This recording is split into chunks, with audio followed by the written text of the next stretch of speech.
There is a man named David. He has a great salary, a full garage, and the closet so packed he can barely close it. He has 3 storage boxes in the spare room, 6 streaming subscriptions, and a new Amazon package arriving almost every other day. And yet, every single month, he looks at his bank account and says the same thing: I just can't afford it.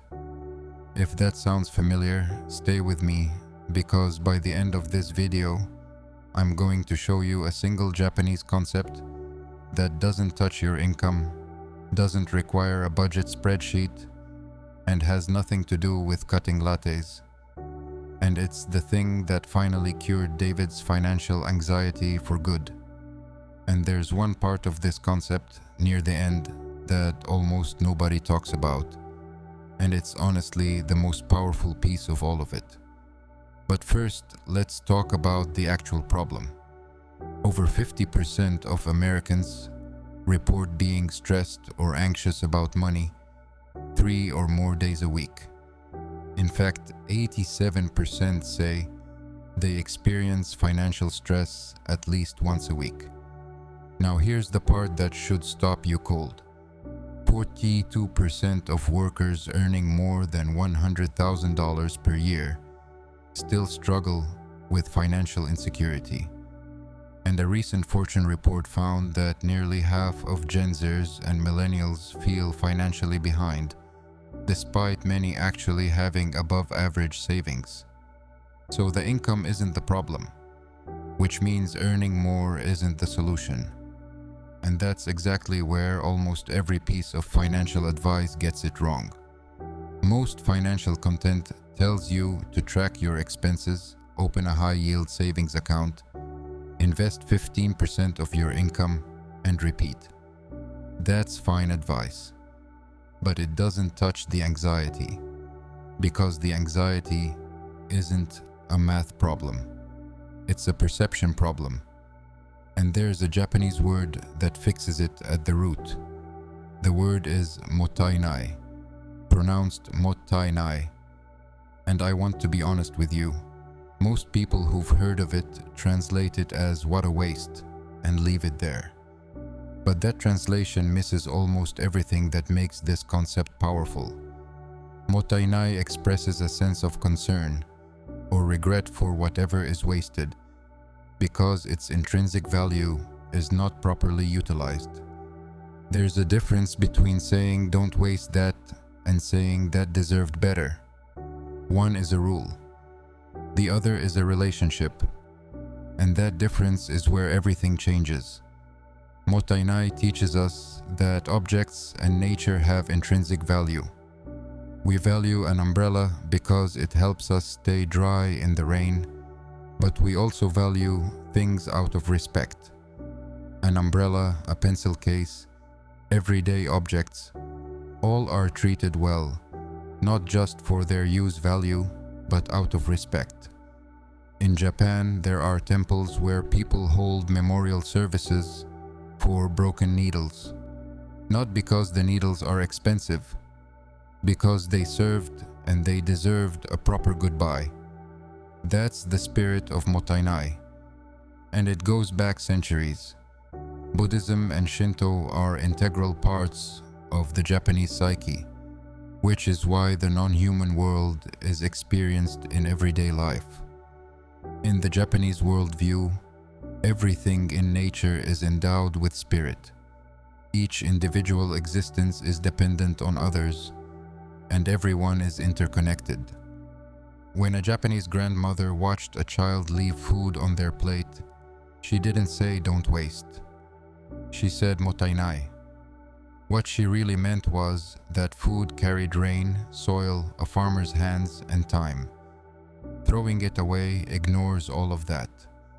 Now, environmental activist Wangari Maathai famously brought this philosophy to the global stage and summarized it as 4 R's: reduce, reuse, recycle, and respect. Mottainai adds to the familiar 3 R's a 4th: respect. Respect for waste and the complete utilization of available resources. And here's what's interesting about that. Respect comes first. Without it, the other three are just chores. So what does any of this have to do with your financial anxiety? Everything. And this is where I want to walk you through 3 shifts that Mottainai creates, because the third one is the one that resolves everything I opened with. The first shift is this: Mottainai reveals the waste you've completely stopped seeing. Here's what I mean.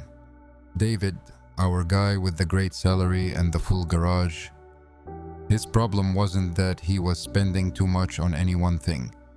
His problem was unconscious leakage. Money that left so quietly he never noticed it going. Subscriptions he signed up for and forgot. Gym membership he paid for but hadn't used in 4 months. Kitchen gadgets still in the box. Courses he bought and never opened.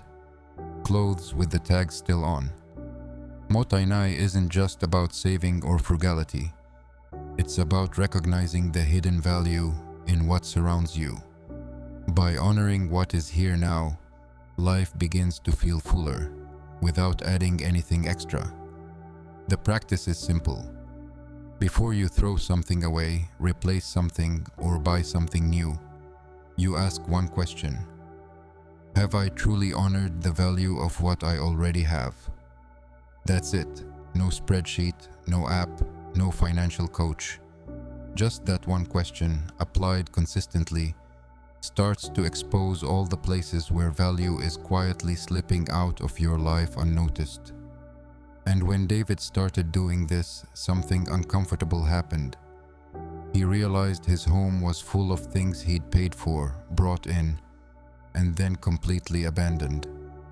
And every one of those abandoned things was still costing him. In storage space, in mental clutter, in the vague background feeling that he was always behind. That feeling, that's what was driving the anxiety. Not his income, the clutter. The philosophy reminds us that every object or resource holds value and should not be discarded carelessly. And when you start treating things that way, you naturally stop bringing things in carelessly too. Your spending slows down, not because you're restricting yourself, but because you actually start to see what you already have. Now, the second shift is one that most people completely overlook when they talk about Mottainai, and it's this: waste isn't only money. This is where the concept gets genuinely interesting, because the anxiety David felt wasn't just about dollars, it was about everything he was leaking. Time scrolling through his phone without choosing to. Attention pulled in 40 directions by notifications and comparison. Skills he'd started building and abandoned. The language app with a 200-day streak he broke. The guitar in the corner of the bedroom. The book on the nightstand he'd been on page 47 of for 3 months. Mottainai isn't limited to objects. It can also apply to time, opportunities, and even people's feelings. Relationships too. Friends he meant to call. Parents he kept saying he'd visit. A marriage he was present for physically, but absent from mentally most evenings. Mottainai asks you to look at all of it. Because here's the thing. When you're leaking energy in every direction, money is just one symptom. The anxiety you feel about finances is often the surface expression of a much deeper sense that your life is slipping through your fingers without being fully used. That's Mottainai in reverse. That's what happens when nothing is honored. And the neuroscience actually backs this up. Research consistently shows that the dopamine spike from buying something happens before the purchase, not after. The anticipation is the reward. Once the thing arrives, the feeling fades fast. That's called hedonic adaptation, and it's the engine of the endless consumption loop. Buy, feel flat, buy again. Mottainai interrupts that loop by training you to deepen your appreciation for what's already there, instead of constantly chasing the next hit of novelty. Studies also consistently show that people who practice genuine gratitude spend less impulsively and report greater well-being and lower anxiety. And that aligns perfectly with what Mottainai does at a daily level. It's not a budgeting hack. It's a gratitude practice with financial consequences. Remember that mega loop I planted at the start? The thing that actually cured David's anxiety? We're almost there. But I need to give you the third shift first, because this one is what makes everything else stick. The third shift is identity. And this is the one almost nobody talks about. Most financial advice tries to change your behavior. Mottainai changes who you are. There's a massive difference. If you try to become a saver, you're fighting against your natural impulses every single day. But if you become a person who respects value, your behavior changes automatically. You don't need willpower. You just act like someone who respects value acts. Think about how that identity shifts everything. A person who respects value doesn't impulse buy, because impulse buying ignores the value of what they already own. A person who respects value doesn't let food rot in the fridge, because that food carried someone's effort to grow it, transport it, and sell it. A person who respects value repairs the chair instead of replacing it, uses the gym membership they're paying for, finishes the book, calls the friend, wears the clothes in the closet. Mottainai, as a Japanese philosophy of waste, elevates objects beyond mere extrinsic goods that are useful for specific purposes, to objects worthy of respect for their contributions to living a flourishing life. And this is where other Japanese concepts layer in beautifully. Kaizen, the idea of improving just 1% at a time, applies perfectly here. You don't overhaul your entire financial life in a weekend. You just ask the Mottainai question one more time today than you did yesterday. Kintsugi teaches that broken things become more valuable after repair, not less. Your finances, if they're in rough shape right now, aren't a failure. They're an opportunity to rebuild something stronger. And Wabi Sabi reminds you that old doesn't mean worthless.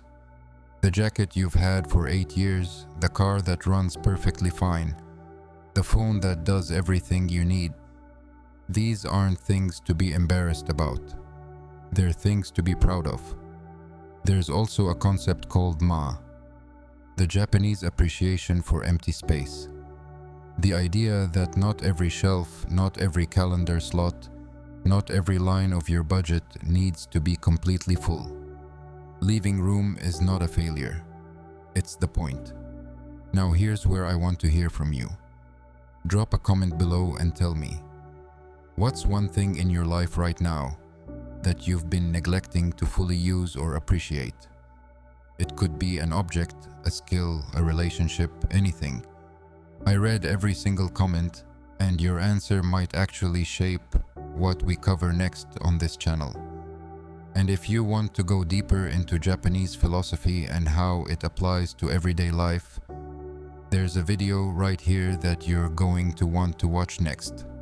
It covers another concept that pairs perfectly with everything we talked about today. Now, back to David.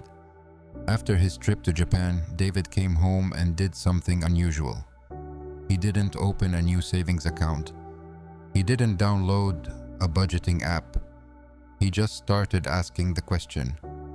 Every time he was about to buy something, replace something, or throw something away, have I truly honored the value of what I already have? Over 30 days, he repaired a chair he'd been meaning to throw out.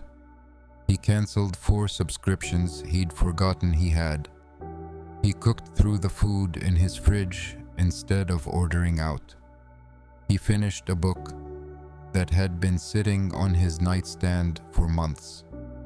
He wore clothes he'd bought and forgotten about. He called 2 friends he hadn't spoken to in over a year. He sold things he'd been storing in boxes and hadn't touched in 3 years. His savings grew. But here's the thing. That wasn't the most important part.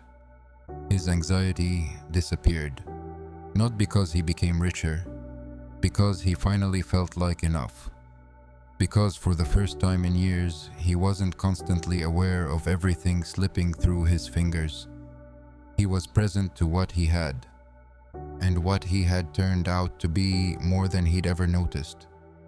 An elderly shopkeeper in Japan had told him something that stuck. Wealth isn't what enters your house. Wealth is what leaves unnoticed. And David finally understood what that meant. He hadn't been poor. He'd been inattentive. And Mottainai cured it. Not by changing his income, but by changing his relationship to everything he already owned. Mottainai is an expression that encourages us to appreciate and not waste anything, so everything we own can be used to its fullest potential and provide long-lasting benefits. That's the whole thing. That's the cure. Not more money, more attention to the value that's already there. The 3 shifts. First, Mottainai reveals the waste you've stopped seeing. The subscriptions, the clutter, the quiet financial leakage. Second, it expands the definition of waste to include your time, your attention, your skills, and your relationships. Because financial anxiety is rarely just about money. And third, it changes your identity from someone trying to save more into someone who genuinely respects value. And that identity does the work for you without willpower. If this video shifted something for you, the next step is simple. Pick one thing today. One object, one habit, one relationship. Ask the question, have I truly honored the value of what I already have? And see what it shows you. The video right here is the one to watch next. I'll see you there.